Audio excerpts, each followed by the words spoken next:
नमस्कार, आप सभी का हमारे चैनल जय गुरुदेव उत्तराखंड पर एक बार फिर से हार्दिक स्वागत है। जैसा कि आप सभी जानते हैं कि हमारे चैनल के माध्यम से श्रद्धेय श्री नीप करौरी महाराज जी के विषय में अद्भुत कथाओं की श्रृंखलाओं का क्रम जारी है। आज भी आप सभी के लिए एक ऐसी ही अद्भुत कथा लेकर आए हैं जिससे कि महाराज जी के विषय में आपको बड़ी ही अद्भुत जानकारी प्राप्त होगी।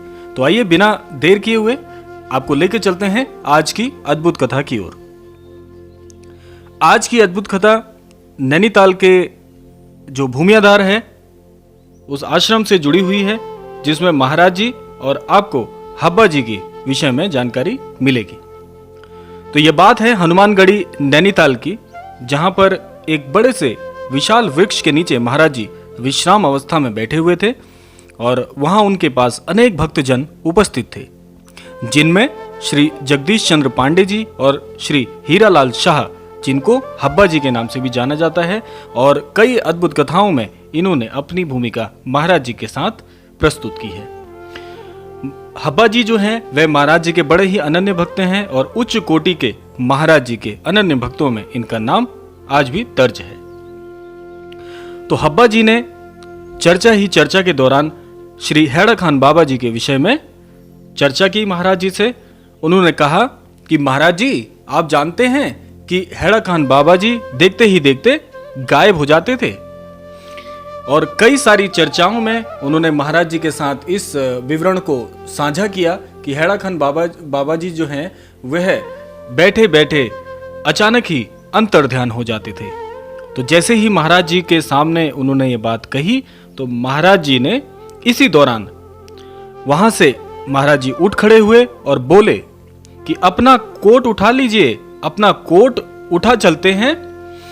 यह मुड़कर अपना कोट उठाने लगे। हब्बा जी ने जैसे ही अपना कोट पीछे मुड़कर उठाने का प्रयास किया और वैसे ही महाराज जी की ऐसी माया हुई कि वहां सभी उपस्थित लोगों का ध्यान केवल कोट की तरफ गया। और इतने में महाराज जी की अद्भुत लीला आप देखिए कि महाराज जी वहां से अंतर्ध्यान हो गए, वहां से महाराज जी लुप्त हो गए।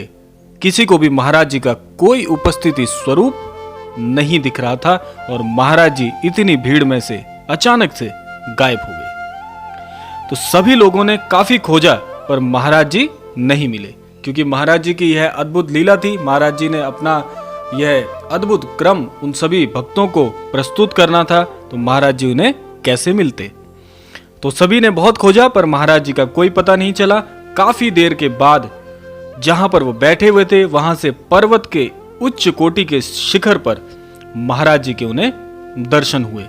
जब भक्त लोग महाराज जी के पास पहुंचे तो महाराज जी उन्हें देखकर मंद मंद मुस्कुराने लगे, और महाराज जी की यह मंद मंद मुस्कान इस बात का प्रतीक थी कि महाराज जी से कोई भी ऐसी लीला नहीं है, कोई भी ऐसा क्रम नहीं है, कोई भी ऐसी अवस्था नहीं है जिस अवस्था में महाराज जी ना पहुंच सके।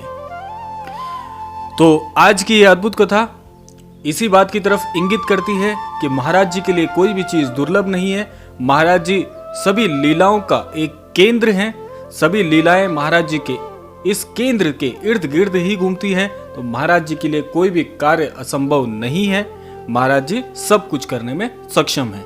इस कथा से हमें यह सीख मिलती है कि यदि हमारा विश्वास महाराज जी पे अटूट हो तो महाराज जी हम सभी के लिए सब कुछ कर सकते हैं। सभी चीज हम सभी के लिए जगह सुलभ है।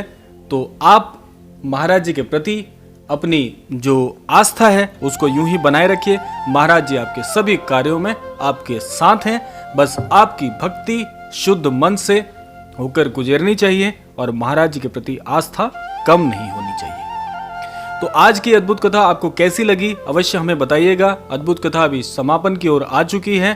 तो आज के क्रम में इतना ही। मिलते हैं आपसे अगले क्रमांक में ऐसी किसी अद्भुत कथा के साथ में। तब तक के लिए जय श्री राम, जय गुरुदेव, जय उत्तराखंड।